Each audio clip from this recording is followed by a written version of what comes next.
Hey everybody, Star 6 Wars 1 here, and welcome to the next video of Fullmetal Alchemist Month 2.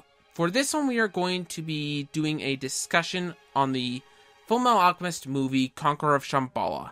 To be more specific, its ending and why it doesn't work, and not only hurts the movie, but I feel it betrays the original series' ending. But I'm getting ahead of myself. I don't think this needs to be said, but spoilers for the 2003 series and Conqueror of Shamballa are ahead. To begin with, let's look at how the original series ended.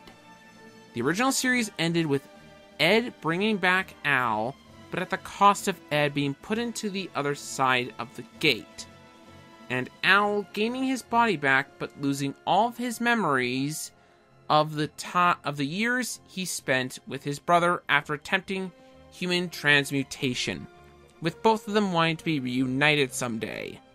There's a lot more to say about the original's ending, like how the equivalent exchange rule doesn't work, the final battle of Roy versus Pride and the repercussions of that, and so much more that I could say about it, but the main point is that the original series' ending ended with Ed and Al separated, possibly forever, and then wanting to find a way to be reunited. And in my opinion, it was a great ending, and kept to what this series had set up to begin with. So that is around where Conqueror of Shamballa starts. Ed is still trapped in our world, and Al has his body back, but searches for a way to be reunited with Ed. Will they be reunited, and if so, at what cost? To explain why I think Conqueror of Shamballa fails, let's start with how the plot goes. Ed is with a rocket scientist named Alphonse, who looks like Al if he was older, and they come across a gypsy named Noah, when she is being chased by a group of men wanting to capture her due to her having the power to see into one's heart.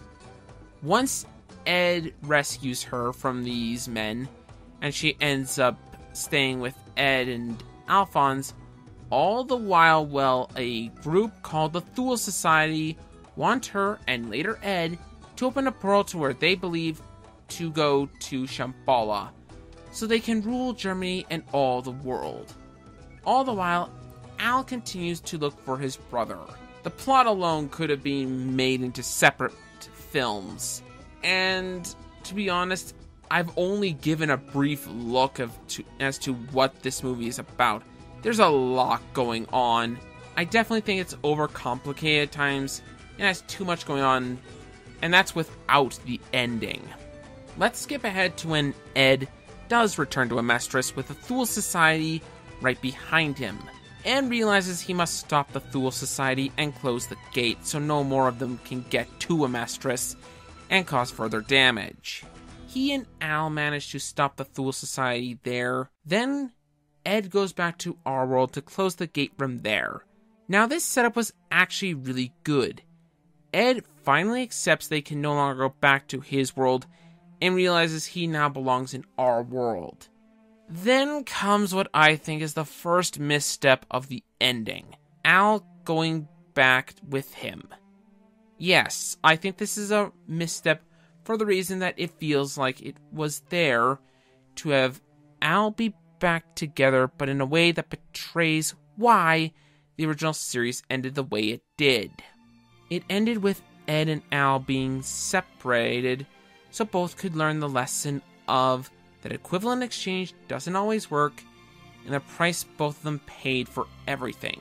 Them being together again negates them paying for what they did so that they could be together again in a way that makes it look like they did gain equivalence for being together again, though both can never return to Amestris.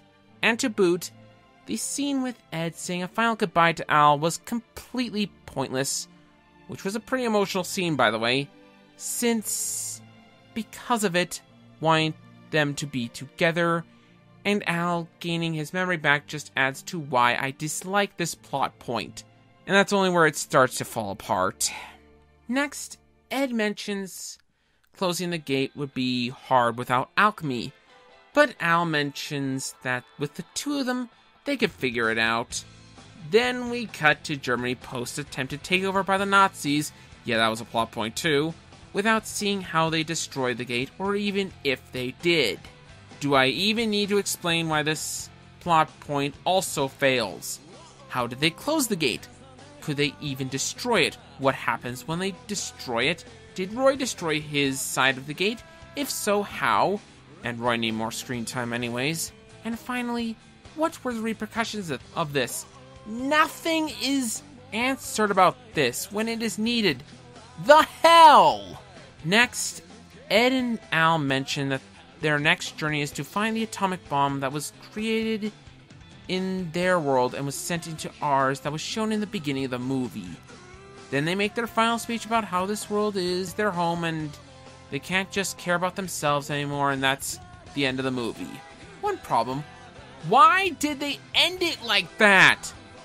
I'm sorry, but setting up this plot point of the atom bomb was pointless to begin with, and just felt like they wanted to make more instead of, try and make an epilogue to the original series, which was the point of the movie, making it entirely pointless. If I had to make a comparison to another movie of the same nature, it would be Monica Magica Movie 3 Rebellion. Both tried to create an epilogue to their series. Both betray their original series' ending, and both feel like they need further sequels to be complete. I think I hate Conqueror Of Shamballa more because it's still kept to the original series and then made a left turn to please fans. It infuriates me for that reason, as it was entirely pointless and in 5 minutes ruins the movie for me in a way. Overall, I hope you guys now understand why Conqueror Of Shamballa has one of my more hated anime endings, and why the movie, for me at least, failed. Anyways, that's all from me. This has been Star 6 Wars 1, and I'll see you guys next time.